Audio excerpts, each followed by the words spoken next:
built, we always see the white finished Kala Academy. But the truth is that actually the structure has been not repaired properly, not maintained. Every time they go to repair the structure, they put a false ceiling, they paint the building, but the actual slabs in the building has not been properly repaired. One of the good things, at least as per from what little information we have got, this is the first time that the structure, the slabs, the beams, the columns have been actually repaired. They have, but this over here is a great example of what used to be Kala Academy. This was the slab. When Kala Academy was up to here, this part of it, you can see the line. This was the original slab of this part of it, the amphitheatre part. This was the original waterproofing when the building was built.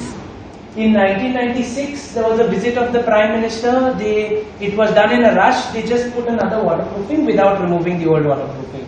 In 2004, before the first FE, they put another waterproofing without removing the old waterproofing. You see, you've got a slab which is less than 1 foot deep, and you've got more than 1.5 foot, half a meter actually, of waterproofing. This is so much of load on the slabs that the whole building was overloaded. And that's why GEC said the building is suffering from structural problems. This is a photo that we got. You can just see how much of the waterproofing they have removed to just show the slab. Which is the correct thing to do, is to remove the waterproofing and put new waterproofing on it. But we're just saying, look at the stress the building was under, because this is the thickness of the slab. At most you can have this much waterproofing, but this is the what we call the dead load, and that's why the building has been suffering. So much of what they're doing now, at least initially, was good, because they were repairing the structure and they were asked to do that. But our real problem is what is now happening. So we'd like to go back to the High Court order which came about Kala Academy in July of last year. The High Court has very clearly, after studying the work order that the government submitted, they've said these words: no portion of Kala Academy will be demolished, but only repaired to preserve and upkeep the same. When you go for a repair or a renovation project, it is understood that you follow what are called the principles of conservation. This means you identify 3 types of spaces in the building. There's something called a preservation space, that is a touch-me-not area. For example, Mario Miranda's murals. There are only 7 murals by Mario Miranda in the full world. Mario Miranda is no longer with us, so it's impossible to replicate them now. Those are touch-me-not. Then you look at some parts which are damaged, which you bring back. We call that restoration and retrofitting. For example, the slabs in the amphitheatre which were badly damaged, they have now repaired those. But then, and sometimes if science or need justifies it, you can do what's called service upgradation. One problem in Kala Academy has been the ACs. The ACs are very outdated and in very bad condition. So they gave a good justification that we need to bring new services in. But what we are a little concerned about is that other spaces, without any justification, they are making changes to. So this is Nandita Correa Merotra, who used to be at Charles Correa Associates, now director of foundation. Explain a little bit about the architecture of the building. Yeah, so you know, the architecture is not just the walls and the ceiling or the roof or whatever. It's everything. It's the design of it is all the finishes, the colors you choose, the where you choose to put the murals, like they were painted, and all that becomes what is the design of the building. So if we start changing everything else and maybe just keep the walls or just keep the slab or something, it's not going to be the same design, and it's not going to have the same ambiance at all. So all the thing about saying, oh, we really liked and appreciated the building, the Kala Academy, you might not have the same building. It's going to be another kind of building, because from what we understand, the finishes are being changed. So I'll just show you what finishes were there and the kind of murals. This was when it was first opened in the 80s. These murals were painted. These are the kind of, in fact, for these, Mr. Correa was there continuously day and night on at Kala Academy, on the site, getting these things done. He did some of it himself. He got signboard painter. It was a whole, and then you can see how bright and airy is the building. But so this was the original space. This is where that Otla is and stuff. And we don't know. So we've not been allowed inside that building now when the work is going on. But also we just heard from different people that they're doing a very dark floor, black floor. So this is just a kind of a rendering, a drawing of what we think it might look like. We don't know. We're just running through different things that we have heard just so that you have a sense of what is happening, because once it's all done, there's nothing you'll be able to do, because at that point to go back and make changes will be almost impossible because there'll be no budget for that. So next. Yeah, so this is what it was. If you remember, it was that Shahbad stone, which is a very rough kind of natural looking stone, and the white china mosaic within, which is also what made it very people friendly. No one felt like you had to really dress up and go there. You were keeping out people. It was for the citizens of Goa, and it was very welcoming as a space, as a foyer. It wasn't air conditioned. It just had the breeze coming off the river, and it would go through the space. So all that is going to get lost. So now look at what we've been told that this was one of the options they are looking at. This is another option that we have been informed they are looking at. So I mean, one of the main things, if you all remember, Kala Academy is not a very, Kala Academy's main lobby entrance space and the main area is not a very high ceiling space. So it can very easily become dark and uncomfortable. And basics of architecture is that if you've got a narrow space, you make it light. You keep it clear. If you've got something you want to bring attention to, like the artworks, you don't distract with something like a very fancy tiles. These are basics of architecture and interiors, but we don't know how these proposals are coming out.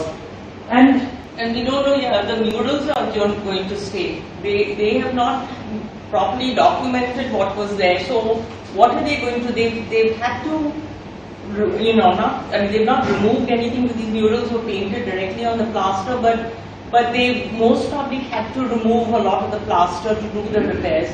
And if it's not been documented, they're not going to be able to go back and do it and sort of replace it. So these are real problems which we just want to inform the public, because this is all being done with public funds, and it's important that the public is aware of it, because we don't want to, we are frustrated not being able to have any influence on this, and we had said we would, we are here to help you. We have all the archives, we have all the original drawings, old photographs, everything. And we would do it pro bono, and we're not asking for anything. We just would like the building because we know that it will change way too drastically if it's not sort of done in the right spirit.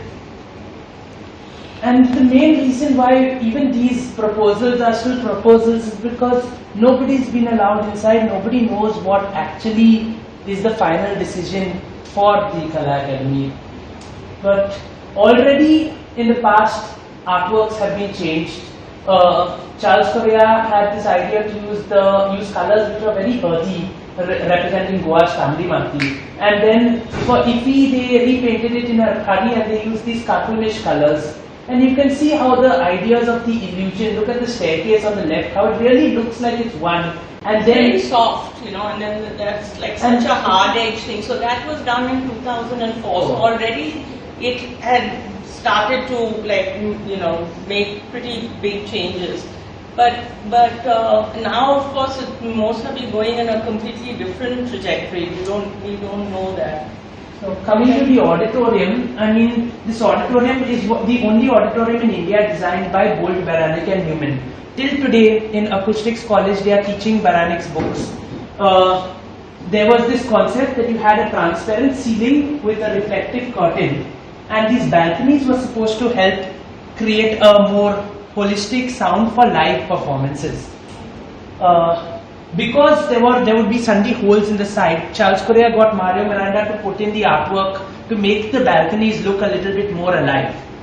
And they are and you could adjust the thing, like a musician could go in and get more reverberation or less by making adjustments. There was a curtain behind which would help. And the people at the Kala Academy were trained. In fact, if you ask anyone who performed there before 2004, they will say how alive the auditorium was.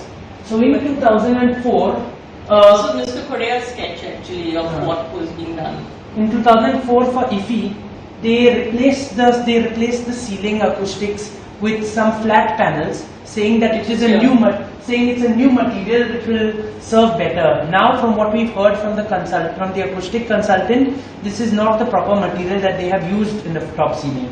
So in 2004, there has been some big discrepancy, possibly a fraud that has happened in the acoustics of the auditorium already. And in doing so, they deleted the acoustics of one of the greatest acousticians in the world to put some random panels in the top roof. And Charles Correa saw this and he made a fuss about it in 2004, wrote to Parikar and the Chief Secretary, but it just got put in a file and nothing happened. This is how the ceiling used to be. It was just a jali and above it was the reflective curtain, and they had an artwork painted on the curtain, much like most of Kala Academy had this art. Which was so when the lights would come on after the performance, the lights would come on just in that space. So within each panel was kind of a view of just being in Goa under the palm trees, which was a really nice thing. All that's gone. Anyway, but we thought this was an opportunity to bring much of that back. But instead of bringing it back to what it originally was, this is what we have seen a proposal or heard about a proposal. So you're going to, if this is allowed to happen, you lose one of the touch-me-nots of Goa in Mario Miranda's work, and you lose what little of Bolt-Beranek Newman's acoustic design was there. That's also gone. So we are very concerned, very, very concerned about the kind of things that are being planned for Kala Academy in terms of architecture right now. And normally, I mean, this is a great example we found in 2003. They wanted to repair some tiles. They've written a letter to Charles Correa saying, when you're in Goa, let us know and we will go to buy the tiles together. Most clients consult their architect unless there has been a big fight or a big falling out. And till now, at least Government of Goa has on face been very good to us. So we don't know why suddenly this type of secrecy is happening. And recently, just recently, the Gujarat government have been involving us on a similar Charles Correa project, a stadium in Ahmedabad.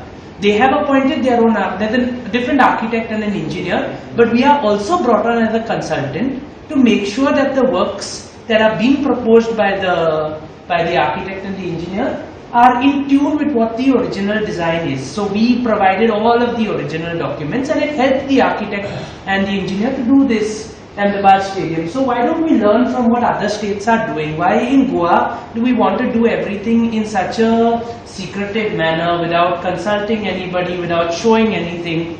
It's just a little sad. So to close, we want to go back to what the court said. The court, once again we're going to say that the court said no portion be demolished, which till now we are satisfied. They're not demolishing anything. But they have to repair to preserve and upkeep the building. This is not a new architectural project. There are many Ravindra Bhavans that are pending in Goa. Those are new architectural projects for any architect who wants to take them up. Yeah, but Kala Academy is a repair work, a renovation work, a conservation work. And so we are like, this project has to be addressed from that angle, not as a new design. And we are not losing much from it. Yeah, so this, the thing is that it was done sort of under Charles Correa's instructions. It was appreciated. It was photographed, it was published in architectural journals, in the regular press. People liked the building.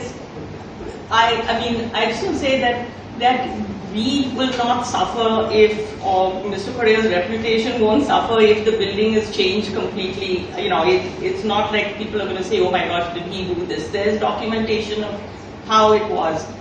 But for the people of Goa, for the citizens of Goa, it's not going to be the same building then. So I think, you know, unless at this moment one speaks out and says, look, let's see what's happening, why is it not going, you know, to the earlier finishes and stuff, and bring back all that, bring back Mario Miranda's mural, or these other murals which are very beautiful, like the main mural also as you enter is of the Mangavi river, and it's, you're going to get a completely different building. So we just want to leave it, you know, what do the citizens want to happen to this building? And I think this is perhaps like the last time one can speak up about it. So, because they finished the structural work, they're going to start, if they haven't yet started, the architecture work. So now is the time to take a decision on what we want for Kalachar. And then this is one of our trustees, Argenio Rivero, who's been very involved also in helping with this whole thing of getting Kala Academy sort of restored and repaired. Can we stick over there? Yeah, sure. Your phone. Also, you get more chairs. Yeah. Come. Yeah, you something was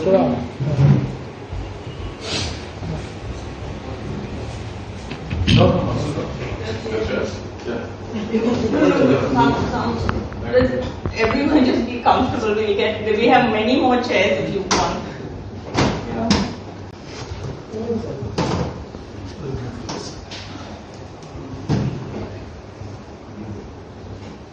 Any questions? As this is required, you are already worried about the architecture. So I've been there for the inspection that has to be taken. And I have personally been to minister with them regarding the architecture in this site. He said that will be originally fixed back again. And he said it was open for suggestions. It will have to come to You should put the plans out in the public, no? Then we can have a debate about it. I mean, it's one thing to say that you're open to suggestions, but then before when the court took action, Kala Academy's member secretary called a stakeholder meeting, and they had summoned everybody, including us and all the other government and non-government stakeholders, for a meeting. And in that meeting, they had taken the suggestions. So, as the owner of the building, the Kala Academy has to initiate this process for suggestions. But he said everything will be restored inside the building. Can I just interrupt over here? Yeah, there were two issues. One is the restoration of the structure, and second is the restoration of the architecture of the building. Yeah? In restoration of the structure, yes, they after kind of engaging with them, and that too with a long engagement, they agreed that they were going to restore the structure. For us, the equally important is the layer of architecture. So that's the one that connects to the public. It creates the Kala Academy in what we understand it to be as a public space and as a space that people feel comfortable in. And the thing is also the building is representative of the work of a number of masters. All right, it's representative of the work of Mr. Charles Correa, of Mario Miranda, of our Newman and Volcanic Newman, the acoustic. Who are acoustic consultants. It's also the work of an artist, the one who's painted the murals, which is a very fine work, which couldn't be reproduced in the later 2004 renovation. Yeah, this is a place which is a point where all our the important people in their respective professions have put their efforts and have created what I consider today a masterpiece, and all of you all will agree it's a masterpiece. by itself. So, letting that go is something of a loss to all of us as Goans, not just as the Charles Correa Foundation. It's a big loss to us, all of us as Goans. And this is something that we hope is going to be preserved. Now, the problem is like this, that there is this whole idea that if a place is renovated, then the renovation has to show, which means that there's a pressure on the government to say that, okay, now we have made it whole new sparkling interiors. You know, that interiors are something that we are really worried about because it could take us into a completely different directions. There have been illustrations that the Charles Correa Foundation has worked on to show how changing interiors can dramatically change our understanding of the spaces of Kalakrini. So this is something that we are concerned and we would like to put a stress on. We are not relying just on the words that the minister says that it will be restored, because we don't understand what is the extent of restoration, whether it's just structure as well as the architecture, or it's just the structure. So our concern is this: we do not want to get up, say 6 months from now, and discover that Kalakrini looks like another building somewhere else in, anywhere else, like it could have been renovated like a hotel is normally renovated. With hotels, interiors keep on changing every 3 years, 5 years. We are not under that kind of pressure to change the interiors. For us, the beauty of the restoration is for all the architects, the community of architectural community, the Goan community, to be able to come back and always find this space which has been so important to the Goan public. Have you met the minister regarding this? Yes, at the early stages we met the minister. But the fact is now we're shut out of the process. So we have, all we're saying is that